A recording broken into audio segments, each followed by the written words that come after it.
माँ जी देखिए मैं आप सबके लिए क्या लेकर आई हूँ। शालिनी ने अपनी सास उमा जी से कहा। शालिनी सास ससुर पति ननद जेठ सबके लिए महंगे कपड़े लेकर आई थी सिवाय जेठानी रमा के। शाम को किचन में रमा को जाते देखकर शालिनी ने कहा, भाभी सुनिए ना, ये लीजिए जेठ जी और बच्चों के लिए नया टैबलेट लेकर आई थी। रमा ने कहा, शालिनी एक बात तुम्हें मैंने पहले भी समझाई थी और आज फिर कह रही हूँ, इतने महंगे गिफ्ट हर महीने लाने की क्या ज़रूरत है। पैसों की बचत भी करना सीखो। आज की बचत ही कल हमारे काम आती है। तुम पूरी तनख्वाह क्यों खर्च कर देती हो? पूरी एक महीने की मेहनत के बाद ये पैसे आते हैं और तुम खर्च में एक पल भी नहीं लगाती। मैं तुम्हें तुम्हारी भलाई के लिए कह रही हूँ। इतना सुनते ही शालिनी को गुस्सा आ गया। उसने कहा, भाभी मुझे पता था कि आप अपना लेक्चर ज़रूर देंगी, इसीलिए मैं आपके लिए कुछ नहीं लाई, ना आगे से लेकर आऊँगी। दरअसल आप ये सब मेरी भलाई के लिए नहीं, अपनी जलन में कह रही हैं। आपको जलन होती है कि मैं आपसे ज़्यादा कमाती हूँ। आप सबके लिए इतने महंगे गिफ्ट ला ही नहीं सकती क्योंकि इसके लिए बड़ा दिल चाहिए, जो आपके पास तो बिल्कुल भी नहीं।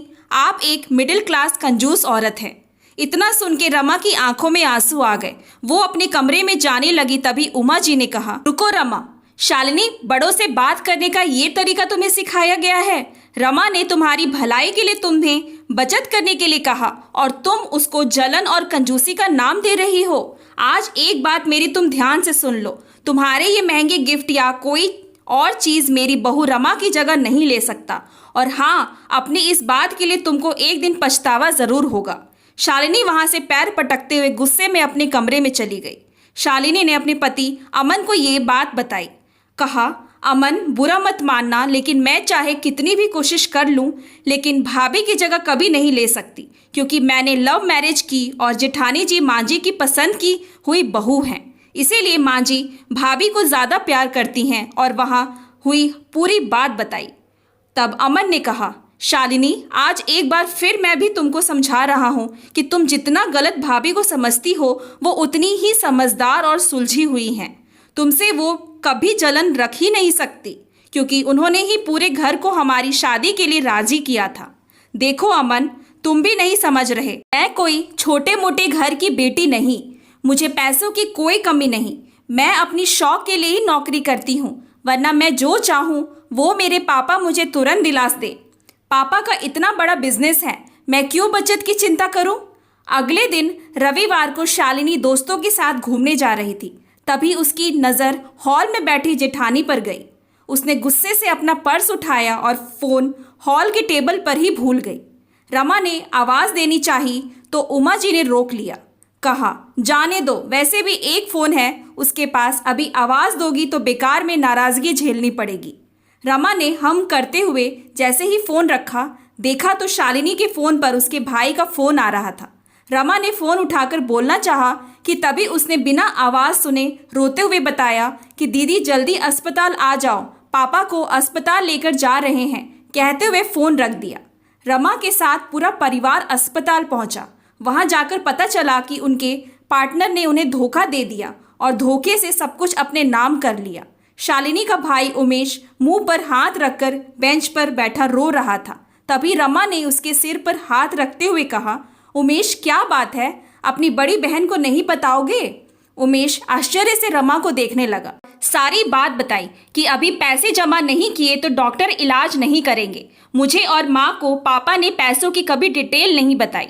अभी हमारे पास इतने पैसे नहीं और शालिनी दी भी फ़ोन नहीं उठा रही। मुझे लगा वो ही आएंगी। रमा ने कहा, लाओ मुझे बिल दो और तुम आंटी के पास जाओ, मैं अभी आती हूँ। और जाकर काउंटर पर पैसे जमा किए। शालिनी ने फ़ोन पर अपने भाई के इतने सारे मिस कॉल देकर परेशान हो गई। तभी उसको उमेश का मैसेज रिसीव हुआ जिसमें उसने लिखा था, दीदी पापा को हार्ट सर्जरी हो रही है, अर्जेंट पैसे चाहिए। और उसने उस मैसेज में पूरी बात लिख के बताई।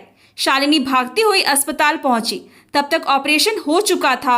वहां सिर्फ अमन और उमेश मौजूद थे। शालिनी रोई जा रही थी।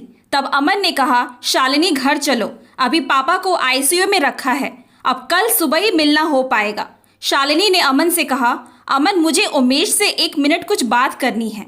हाँ ठीक है, करके आ जाओ, मैं कार में बैठा हूँ। शालिनी ने उमेश से कहा। उमेश, तूने पैसों का इंतजाम कहाँ से किया? क्या अमन से लिया या मेरे ससुराल वालों से? उनको तूने सारी बात बता दी क्या? शालिनी मन ही मन सोच रही थी कि अब उसको हमेशा ताने सुनने पड़ेंगे और इनके पास होंगे तो भी ये लोग मदद नहीं करेंगे। सासू माँ ने पहले ही कह दिया था। तब उमेश ने कहा, नहीं दीदी, सिर्फ रमा दीदी को सारी बात पता है और उन्होंने ही अस्पताल के पैसे दिए बिना किसी को बताए। दीदी वो तो बहुत अच्छी हैं, डॉक्टर से बात की और बिना किसी शोरगुल के मदद भी की। अगर आज वो ना होती तो न जाने क्या होता। वो तो माँ को भी अपने साथ घर पर लेकर गई हैं। शालिनी सन्न हो गई सुन के कि जिस जेठानी की इज्जत उसने कभी नहीं की, आज उन्होंने उसके लिए इतना कुछ किया। घर पहुंचकर उसने देखा कि रमा उसकी माँ का सिर दबा रही थी। शालिनी माँ के गले लग गई। तब रमा ने शालिनी से इशारे में ना रोने की अपील की। शालिनी अपने आंसू को रोकते हुए बोली, माँ मैं चेंज करके आती हूँ। शालिनी ने अमन से कहा, अमन जरा भाभी को कमरे में भेजना। रमा कमरे में आते ही बोली, शालिनी मैंने तुम्हें रोने से इसलिए रोका क्योंकि आंटी जी भी कब से रो रही थी और उनका सिर दर्द होने लगा था। वो घर पर अकेली रहती तो ज़्यादा सोचती, इसलिए यहाँ लेती आई कि हम सब के बीच उनको अच्छा लगेगा। तुमको बुरा लगा हो तो? शालिनी ने रमा का हाथ पकड़कर अपना एक हाथ रमा के मुंह पर रख के कहा, भाभी बस इतना शर्मिंदा मत कीजिए मुझे, आप मुझे माफ़ कर दीजिए। मैं आपको पहचान नहीं पाई, आपकी अच्छाई को आपका ढोंग समझ बैठी। आपका एहसान मैं कभी नहीं भूलूंगी। नहीं शालिनी, कोई एहसान नहीं किया मैंने, वो भी तो मेरे माता पिता समान ही हैं और बहनें कभी एक दूसरे पर एहसान नहीं करती। तुम तो मेरी छोटी बहन जैसी हो। गलती करना तुम्हारा अधिकार है, समझाना मेरा काम। इसे ही तो परिवार कहते हैं, समझी? हाँ भाभी। और शालिनी ने रमा के गले लगकर रोते हुए कहा, लेकिन अब आपकी ये छोटी बहन कभी कोई गलती नहीं करेगी और आपकी हर बात मानेगी, वादा रहा। Thanks for watching. Please like and subscribe my channel.